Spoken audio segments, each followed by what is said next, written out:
सबैमा नमस्कार। म निरज पाण्डे। आज पनि चाहिँ हजुरहरूको लागि चाहिँ सहजताको लागि चाहिँ मैले नयाँ भिडियो लिएर आएको छु। आज चाहिँ यस भिडियोमा चाहिँ हामीले के डिस्कस गर्नेछौँ भन्दाखेरि financial account setup in Nepal. यो भन्नाले चाहिँ हामीले ब्याङ्क एकाउन्ट कसरी खोल्न सकिन्छ, डिम्याट कसरी खोल्न सकिन्छ, मेरो सिआर र सिआरएन चाहिँ हामीले नेपालमा चाहिँ कसरी ओपन गर्न सकिन्छ, यसको बारेमा चाहिँ आज थोरै डिस्कस गर्नेछौँ। आज यस टपिकको चाहिँ हामीले कन्टेक्स्ट के छ भन्दा ओपनिङ अ ब्याङ्क एकाउन्ट, मेरो CR registration, opening a demat account र सिआरएन नम्बर रजिस्ट्रेसन। त्यस्तै गरी चाहिँ हामीले सुरुमा चाहिँ ब्याङ्क एकाउन्ट खोल्न चाहिँ के डकुमेन्टहरू चाहिन्छ त्यसबारेमा डिस्कस गरौँ। सुरुमा हामीलाई चाहिन्छ नेसनल आइडेन्टिटी कार्ड भनेको राष्ट्रिय परिचय पत्र। हामीलाई चाहिँ नर्मल्ली चाहिँ ब्याङ्क एकाउन्ट खोल्न चाहिने डकुमेन्ट भनेको चाहिँ राष्ट्रिय परिचय पत्र, similarly passport size photo, citizenship details, PAN card, अनि यदि तपाईँको आफ्नै घर छ कि या छैन भन्नलाई जान्नको लागि चाहिँ खानेपानीको बिल या बिजुलीको बिल। त्यस्तै गरी तपाईँ 18 वर्षभन्दा मुनि हुनुहुन्छ भने चाहिँ तपाईँको गार्जियनको डिटेल्स या आइडी र तपाईँको चाहिँ के चाहिन्छ भन्दा जन्मदत्ता।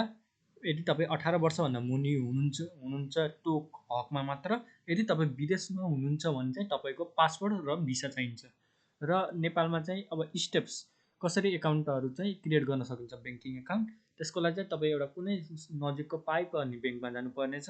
त्यसपछि त्यहाँ चाहिँ तपाईँलाई केवाइसी फर्म चाहिँ दिएको हुन्छ। त्यो फर्म चाहिँ त्यहाँ सोधिएको डिटेल्स अनुसार चाहिँ तपाईँले फिलअप गर्नुपर्ने हुन्छ।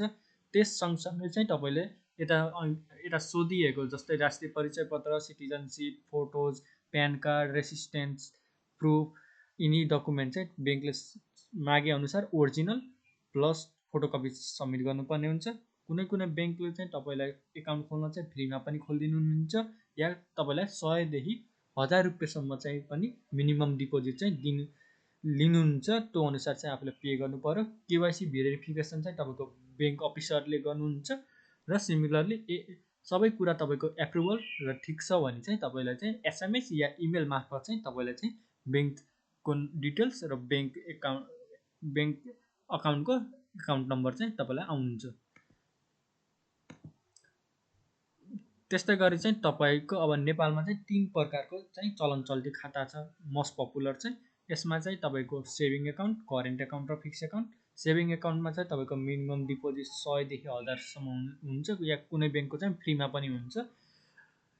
त्यो चाहिँ ब्याङ्कले लिने मिनिमम चार्जमा भर पर्छ। त्यस्तै गरी चाहिँ इन्ट्रेस्ट रेट चाहिँ अहिलेको हकमा चाहिँ 2.75% देखि चाहिँ 5% छ। नर्मल टाइममा चाहिँ यो 5% देखि 7% हुने गर्थ्यो। र तपाईँलाई चाहिँ यस एकाउन्टबाट तपाईँले डेबिट कार्ड, एटिएम कार्डहरू चाहिँ के गर्न सक्नुहुन्छ भनेर चाहिँ इस्यु गर्न सक्नुहुन्छ। त्यस्तै गरी चाहिँ तपाईँलाई यो एकाउन्ट चाहिँ इन्डिभिजुअल व्यक्तिगत रूपमा चाहिँ यो सुइटेबल हो र तपाईँहरूले चाहिँ सर्टेन लिमिट अनुसारकै पैसा झिक्न या राख्न पनि सक्नुहुन्छ। यो अनि करेन्ट एकाउन्ट चाहिँ नर्मल्ली बिजनेस हाउस र ट्रेडर्सहरूको लागि हो। यसमा कुनै पनि इन्ट्रेस्ट हुँदैन। यसमा यो खाता खोल्न चाहिँ कुनै पनि मिनिमम चार्ज पनि लाग्दैन। यसमा चाहिँ अनलिमिटेड ट्रान्ज्याक्सन हुन्छ र मिनिमम ब्यालेन्स चाहिँ यदि तपाईँको बिजनेस अलिक ठुलो हो भने चाहिँ तपाईँले के हुन्छ भन्दाखेरि 5000 प्लस चाहिँ अब ब्याङ्कको भर अनुसार चाहिँ मिनिमम ब्यालेन्स चाहिँ मेन्टेन गर्नुपर्ने हुन्छ। फिक्स एकाउन्ट यसपछि आउँछ। फिक्स एकाउन्टलाई चाहिँ के भनिन्छ भन्दाखेरि सेफ इन्भेस्टिङ एकाउन्ट पनि भनिन्छ। यसमा चाहिँ नर्मल इन्ट्रेस्ट रेट चाहिँ 8% देखि 12% नर्मल केसकोमा हुन्छ भने चाहिँ अहिलेको करेन्ट इकोनोमिक अनुसार चाहिँ अहिले चाहिँ 4% देखि 8% चाहिँ इन्ट्रेस्ट रेट ब्याङ्कहरूले दिइरहेका छन्। यसमा फिक्स एकाउन्ट चाहिँ मिनिमम पनि 3 वर्षको हुन्छ भने चाहिँ म्याक्सिमम चाहिँ 5 वर्षको हुने गर्छ। अनि तपाईँले पैसा फिक्स डिपोजिट गरेको डेट कटे छैन भने चाहिँ तपाईँले यसमा चाहिँ एज अ लोनको रूपमा चाहिँ पैसा झिक्न सक्नुहुन्छ या चार्जेस पे गरेर चाहिँ झिक्न सक्नुहुन्छ। तपाईँले पैसा फिक्स एकाउन्टको अवधि सकिएपछि मात्र विथड्र गर्न सक्नुहुन्छ। अघि नै मैले भनेअनुसार यो चाहिँ सेफ इन्भेस्टमेन्ट अप्सन पनि हो। भर्खरै हामीले चाहिँ ब्याङ्क एकाउन्ट कसरी खोल्न सकिन्छ भन्ने कुरा बुझिहाल्यौँ। अब चाहिँ हामीले डिम्याट एकाउन्ट चाहिँ कसरी खोल्न सकिन्छ त्यसबारेमा बुझौँ। सुरुमा हामीलाई चाहिन्छ राष्ट्रिय परिचय पत्र अर्थात् यसलाई चाहिँ नेसनल आइडेन्टिटी कार्ड पनि भनिन्छ। तपाईँको सिटिजनसिप ओरिजिनल प्लस कपी, तपाईँको passport size photo 2 copies, bank details bank account जुन खोलेपछि जुन नम्बर आउँछ नि त्यो ब्याङ्क डिटेल्स चाहिँ यता चाहिँ सब्मिट गर्नुपर्छ डिमेट खोल्दा चाहिँ। यदि तपाईँले ट्रेडिङ गर्नुहुन्छ भने चाहिँ प्यान कार्ड कम्पलसरी छ, mobile number and email address, र तपाईँको यदि 18 वर्षभन्दा मुनि हुनुहुन्छ भने चाहिँ तपाईँको के चाहिन्छ भने गार्जियन सिटिजनसिप आइडी प्रुफ या अनि तपाईँको जन्मदत्ता पनि चाहिने हुन्छ।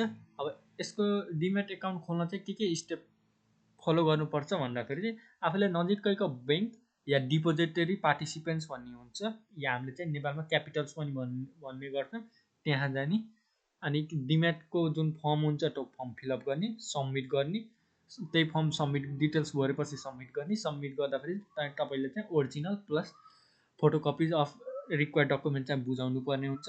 त्यसपछि चाहिँ तपाईँले चाहिँ के गर्नुहुन्छ भने चाहिँ जुन डिपी या क्यापिटलबाट भर्ने हुनुहुन्छ त्यसको एउटा युनिक कोड हुन्छ, त्यो कोड पनि सोधेपछि भनिदिनुहुन्छ, त्यो कोड चाहिँ सब्मिट गर्ने र आफ्नो जुन डिपिआइडी चाहिँ ब्याङ्कसित लिङ्क गर्नु पर्यो। तर त्यसपछि चाहिँ तपाईँले के हुन्छ भन्दाखेरि सबै कुरा एप्रुभल भइसके पश्चात मात्र चाहिँ तपाईँलाई डिमेट एकाउन्टको नम्बर आउँछ। केमा आउँछ भन्दाखेरि मोबाइल र इमेलमा।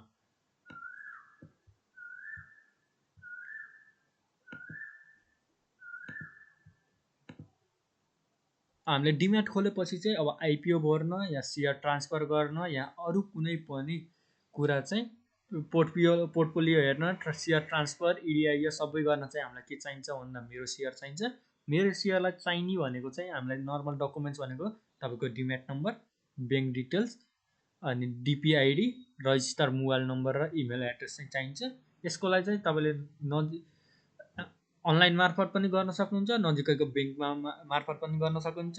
मैले चाहिँ ब्याङ्कको स्टेप भन्दैछु। ब्याङ्कमा चाहिँ के हुन्छ भने चाहिँ सुरुमा एउटा तपाईँले ब्याङ्क छनौट गर्नुपर्ने हुन्छ। त्यसपछि चाहिँ तपाईँले के हुन्छ भन्दाखेरि तपाईँको bank details similarly demat number details, अनि त्यसपछि तपाईँको personal details along with required all documents, अनि त्यसपछि चाहिँ फर्म चाहिँ तपाईँले के गर्नुपर्छ भने चाहिँ त्यहाँ पनि एउटा केवाइसी फर्म जस्तो हुन्छ, त्यो सब्मिट गर्नुपर्ने हुन्छ। त्यसपछि तपाईँलाई मोबाइलमा चाहिँ के हुन्छ भन्दाखेरि एउटा ओटिपी आउँछ, अनि सबै कुरा केवाइसी र तपाईँको डकुमेन्टेसन पुरा भइसके पश्चात मात्र चाहिँ तपाईँलाई मेरो सेयर चाहिँ एक्सेस गर्न पाउनुहुन्छ। अब हाम्रो चाहिँ के हुन्छ भन्दाखेरि अब चाहिँ ब्याङ्कसित चाहिँ हाम्रो डिमेट प्लस ब्याङ्क लिङ्क गर्न चाहिँ हामीलाई के हुन्छ भन्दा चाहिँ एउटा सिआरएन नम्बर हुन्छ। सिआरएन नम्बर चाहिँ नर्मली मेरो सेयर चाहिँ युज गर्दाखेरि चाहिने हुन्छ। यसलाई चाहिने डकुमेन्ट्स भनेको चाहिँ PAN card, citizenship details, bank details, मेरो सेयर डिटेल्स एन्ड तपाईँको demat number, mobile number email अनि इमेल एड्रेस। मोबाइल नम्बर चाहिँ हामीले प्यान कार्डसित लिङ्क गर्न पनि सकिन्छ। त्यस्तै गरी चाहिँ अब रजिस्ट्रेसन गर्नको लागि चाहिँ के गर्नुपर्छ भने चाहिँ नजिकैको ब्याङ्कमा गएर सम्पर्क गऱ्यो भने चाहिँ यो नर्मली चाहिँ रजिस्ट्रेसन हुन्छ।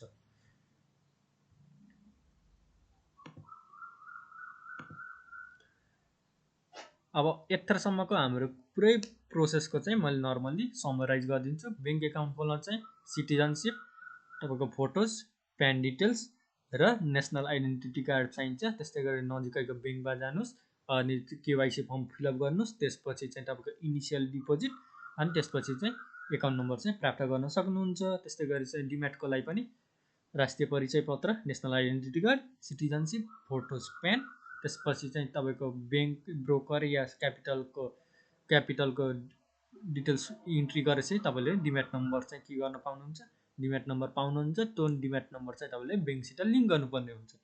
सिमिलरली मेरो सेयर चाहिँ के हुन्छ भने चाहिँ तपाईँको मेरो सेयर खोल्दाखेरि चाहिँ तपाईँले बिओआइडी भन्नाले चाहिँ तपाईँको demat number plus bank details, यो चाहिँ नजिकैको ब्याङ्कमा या क्यापिटल या ब्रोकर मार्फत पनि खोल्न सकिनुहुन्छ। त्यसपछि तपाईँलाई फोनमा चाहिँ ओटिपी आउँछ।